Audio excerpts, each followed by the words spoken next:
Дорогие соотечественники, сегодняшняя наша тема называется «Туркменский режим. Синдром Дауна». В настоящее время в постсоветском пространстве продолжается пожар. Туркменистан находится в его теневой стороне. Это не благодаря политических успехов руководства, нет. Они защищают себя коррупцией и тратой госказны Туркменистана в собственную выгоду. Еще первый диктатор, детдомовский воспитанник Сафар Мурат Ниязов, имел привычку дарить иностранным высокопоставленным лицам государства лошади. Он дарил эти лошади как будто со своей конюшни. Как будто эта конюшня осталась ему от его предков. Почему дарил?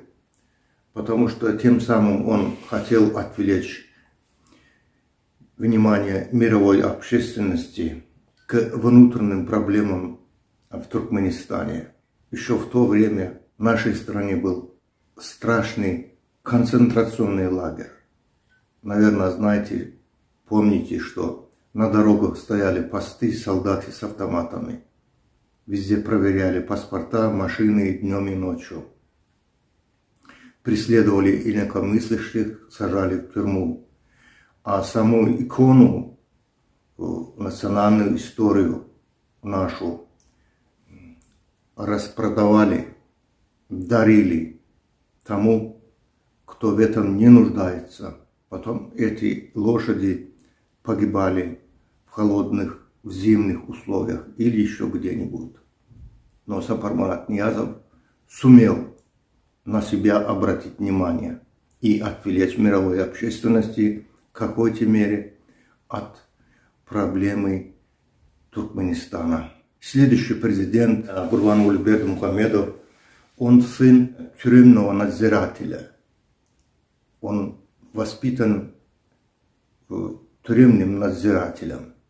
Ежедневно, скорее всего, слышал разговоры о тюрьме и ежедневно слышал жаргон тюремный, и поэтому у него на уме ничего светлого нету и не было, потому что он воспитан так. Но в отличие от первого президента, все же он оказался хитрее. Мы никогда не узнаем, кому он дарил лошади бесплатно.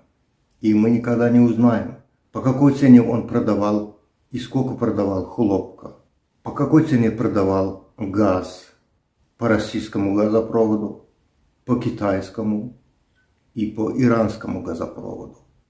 И как он строил эти мраморные дома. Именно в этих процессах находится тайна коррупции Бердымухамедова.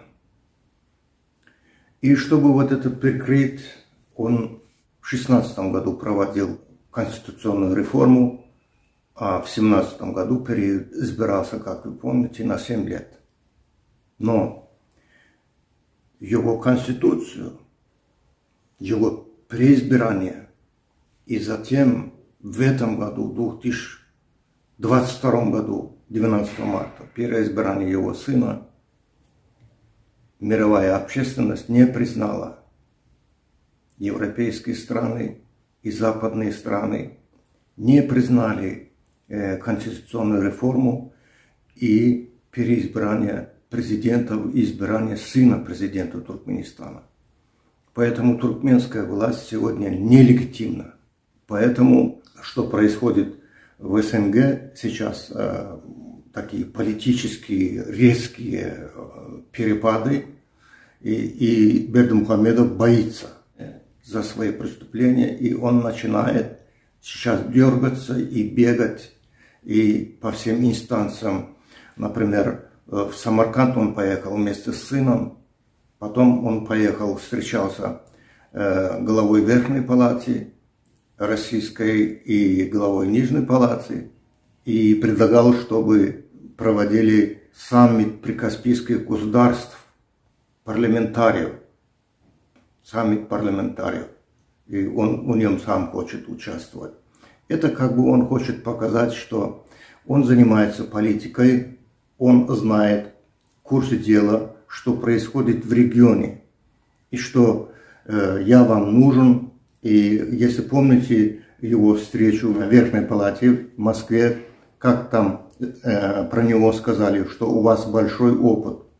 Никакого опыта этого вора, этого рецидивиста нету.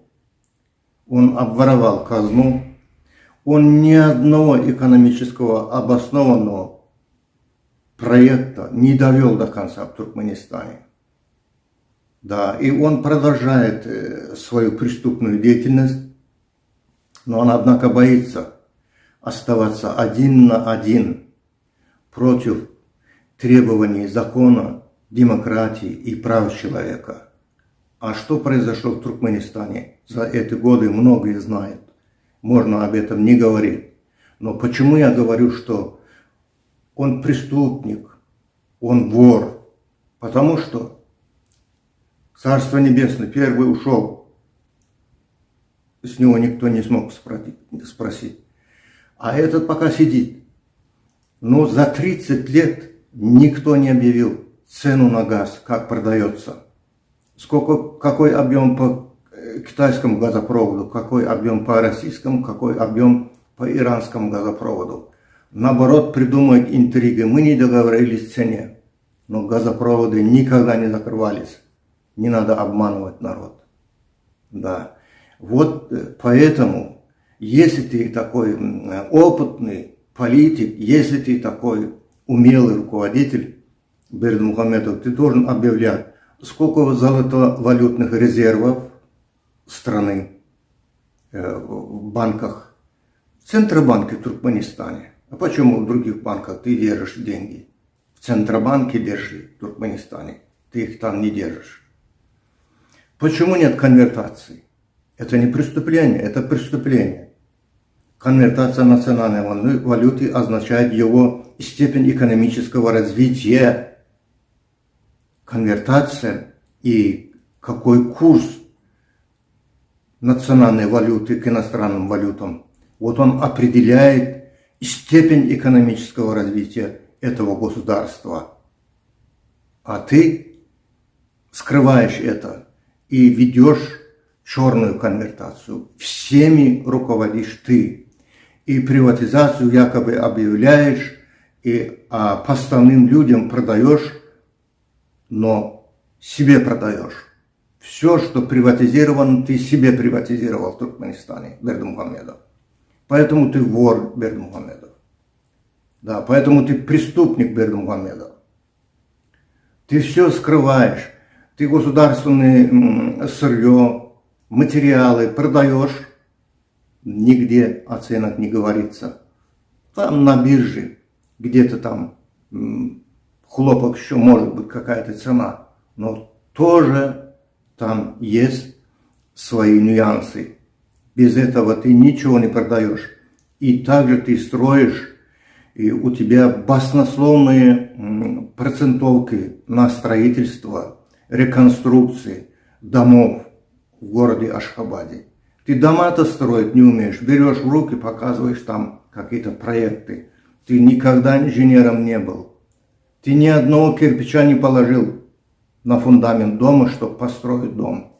Ты просто понтуешься, чтобы прикрыть свое воровство, свое преступление. Но это уже, Бердымухамед, заканчивается. Ты это понимаешь, ты поэтому бегаешь везде, чтобы про тебя не забыли. Ты хочешь показать, что не только тем, которые еще сидят, а тем, которые там наблюдают со стороны, перед мировой общественностью хочешь показать, что ты в этом регионе очень важный человек. В Туркменистане все остальные тупые, никто ничем не разбирается.